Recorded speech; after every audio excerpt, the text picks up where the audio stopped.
सदगुरुदेव जी की जय हो। भगत भाइयों, मैं राकेश दास बांदा से, मेरा मोबाइल नंबर है 8756347480। भगत भाइयों, हमारे परम पूज्य सदगुरुदेव जी संतराम पाल जी महाराज लगभग 10 साल से जेल के अंदर डबल उम्र कैद की सज़ा काट रहे हैं। बरवाला कांड की घटना के अंदर गुरु गद्दार राष्ट्रीय समाज सेवा समिति के गुंडों ने और फर्जी नामदान संचालकों ने, फर्जी कोऑर्डिनेटरों ने मिलकर सदगुरुदेव जी के साथ बरवाला कांड के अंदर गहरा षड्यंत्र किया और हमारे बरवाला कांड के अंदर 5 महिला एक बच्चे की हत्या की और आरोप हमारे सदगुरुदेव जी पर कोर्ट में लगा दिया। कोर्ट में यह बयान दिया कि इनके कहने पर हमने 5 महिला भक्तों को बंधक बनाया और 5 महिला एक बच्चे की पीट कर हत्या की और इन्हीं के कहने पर हमने सारी आपत्तिजनक सामग्री जो भी बरवाला कांड के अंदर मिली है, इन्हीं के कहने से हमने सारा कुछ किया है। भगत भाइयों, आज जो हमारे भाई बहन यह आरोप लगा रहे हैं कि संत रामपाल जी महाराज जी की जो किताबें हैं, ज्ञान गंगा और जीने की राह, अंधश्रद्धा भक्ति खतराए जान, जो जनसाधारण के बीच गली गली प्रचारित की जा रही हैं, तो मैं उन भाई बहनों से कहना चाहता हूं कि उनको पकड़ करके उनसे पूछिए कि जब 18 नवंबर 2014 से संत रामपाल जी महाराज जेल के अंदर हैं और लगभग उनको जेल के अंदर 10 साल हो चुका है, तो फिर यह फर्जी पुस्तकें ज्ञान गंगा, अंधश्रद्धा भक्ति खतराए जान और जीने की राह पुस्तक और जो भी पुस्तक प्रचारित हो रही है, आ रही है, तो इसे कौन लिख रहा है, किसके माध्यम से ये पुस्तक छप रही है और ये जो आश्रम हर राज्य में संचालित किए जा रहे हैं, तो कौन इनको चला रहा है, यह तो आप विचार करिए। आपने ये तो आरोप लगा दिया कि कह रहे हैं कि संत रामपाल जी महाराज जी ने ऐसा ये लिखा है, ऐसा लिखा है, ऐसा लिखा है। संत रामपाल जी महाराज तो 10 साल से जेल के अंदर हैं और भारतीय कानून नियमावली के अनुसार जहाँ तक मुझे जानकारी है कि एक सजा याफ्ता व्यक्ति अपने ट्रस्ट के लिए कोई भी गतिविधि संचालित नहीं कर सकता है।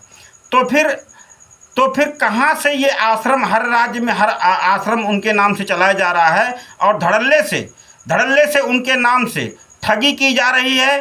धड़ल्ले से संत रामपाल जी महाराज जी के जो मूर्ख शिष्य हैं, जो शिष्य अपने आप को कहते हैं लेकिन वो मूर्ख हैं, उन्होंने संत रामपाल जी महाराज जी के जो ज्ञान को है उसको रत्ती भर नहीं समझा है। अगर रत्ती भर समझा होता तो हमारे सदगुरुदेव जी का राजनीति से कोई लेना देना दूर दूर तक भी नहीं रहा। उन्होंने कहा है कि हम सभी का कानून का भी सम्मान करते हैं, सभी का हम सम्मान करते हैं। हमारे सदगुरुदेव जी ने हमें शिक्षा दी है कि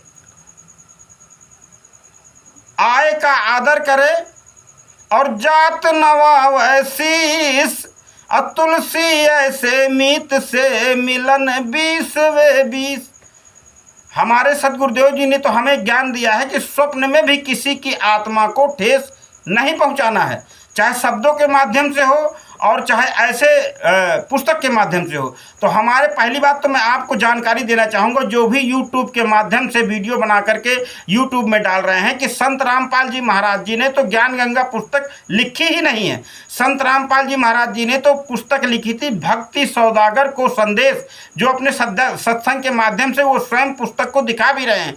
आप इंटरनेट में सर्च करिए, हमारे कानपुर के रामचंद्र दास जी हैं, वो उस पुस्तक को दिखाते भी हैं और तमाम वीडियो और स्टिकर के माध्यम से वो यूट्यूब में डालते भी हैं कि संत रामपाल जी महाराज जी का ज्ञान गंगा, जीने की राह और अंधश्रद्धा भक्ति खतराए जान से कोई लेना देना ही नहीं है। क्योंकि ये पुस्तकें, ये जो भी पुस्तकें ये लोग छाप के संत रामपाल जी महाराज जी के नाम से पूरे हर जगह प्रचारित कर रहे हैं, इससे संत रामपाल जी महाराज जी का कोई लेने देना नहीं है।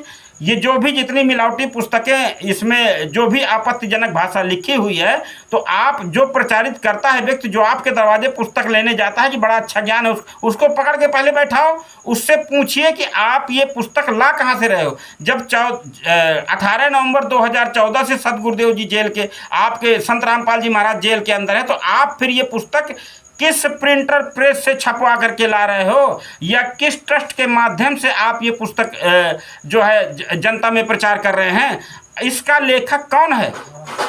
अगर वो कह रहा है कि संत रामपाल जी महाराज इसके लेखक है, तो उसको पकड़ के कानून के हवाले करिए और उसके ऊपर सख्त से सख्त कानूनी कार्रवाई होनी चाहिए। उन्हीं के नाम से हर राज्य में आश्रम संचालित है, जहां लाखों की भीड़ जाती है। अभी 6, 7, 8 सितंबर को शामली के अंदर ये और हर जगह अंदर भंडारे हुए।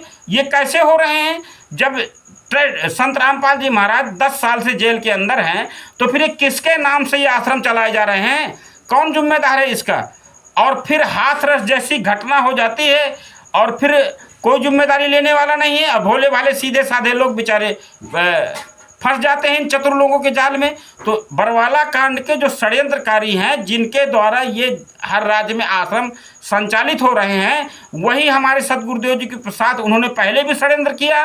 बरवाला कांड की घटना करवा के सदगुरुदेव जी को डबल उम्र कैद करवा दिया। और वही लोग अभी भी जो है ये जगह जगह आश्रम खोल करके संत रामपाल जी महाराज जी के नाम से भोली भाली जनता को ठगने का काम कर रहे हैं, उनको मूर्ख बनाने का काम कर रहे हैं। उनको दान के नाम पर, पाठ के नाम पर, सेवा के नाम पर उनसे जगह जगह पुस्तक प्रचारित करवाई जा रही हैं। और उनको जब कोई उनसे पकड़ के पूछता है तो उनको बेचारों को जो है वो कर रहा है, क्योंकि वो मूर्ख हैं। वो तो सेवा के नाम पर चले जाते हैं, विचार ही नहीं करते कि हमारे सदगुरुदेव जी ने ज्ञान क्या दिया था। हमारे सदगुरुदेव जी ने तो उंगली रख रख के ज्ञान बताया था। जो भी बात कही है उसके प्रमाण साथ में दिए हैं। बिना अप्रमाणित बात हमारे सदगुरुदेव जी ने की ही नहीं है। तो फिर इन पुस्तक और आश्रम के संचालनकर्ता से जिस भी राज्य में आश्रम संचालित है, तो वहाँ के अधिकारी क्या कर रहे हैं? वहाँ के अधिकारी कैसे ऐसे फर्जी आश्रमों को चलने दे रहे हैं? क्या कानून की कोई जिम्मेदारी नहीं बनती कि जब संत रामपाल जी महाराज 10 साल से जेल के अंदर हैं, तो फिर उनके नाम से ये फर्जीवाड़ा कौन लोग कर रहे हैं? उनकी जांच होनी चाहिए। ये 18 नवंबर 2014 के बाद जो हर राज्य में आश्रम संचालित हो रहे हैं, इनकी जांच करें। और जो ये फर्जी पुस्तकों में दुनिया की अश्लील भाषा लिख करके संत रामपाल जी महाराज जी को बदनाम करना चाहते हैं, इनके खिलाफ सख्त से सख्त कानूनी कार्रवाई होनी चाहिए। और जो भी यूट्यूब के माध्यम से ये वीडियो डाल रहे हैं और इन पुस्तक पर जो पुस्तक में जो लिखी है उनको पकड़ करके, जिनके द्वारा आपको पुस्तक मिली है उनको पकड़ के उनसे जवाब मांगिए कि आपको ये पुस्तक कहाँ से मिली है। उसको बुलाइए, छोड़िए मत, उसको बुलाइए। ये जहाँ से भी पुस्तक है उसके जड़ तक जाइए, ताकि जन साधारण के बीच सच्चाई जा सके। भगत भाइयों, इसीलिए हमारे सदगुरुदेव जी ने सत्संग के माध्यम से बताया था कि निरंजन धन तेरा दरबार, जहाँ पर तनिक न न्याय विचार, कि भाई पाखंडी की पूजा जग में संत को कहे लबाड़। पाखंडी की पूजा जग में संत को कहे लबाड़। अज्ञानी को परम विवेकी और ज्ञानी को मूढ़ गंवार, निरंजन धन तेरा दरबार, जहाँ पर तनिक न न्याय विचार। तो अब बताइए, विचार कीजिए।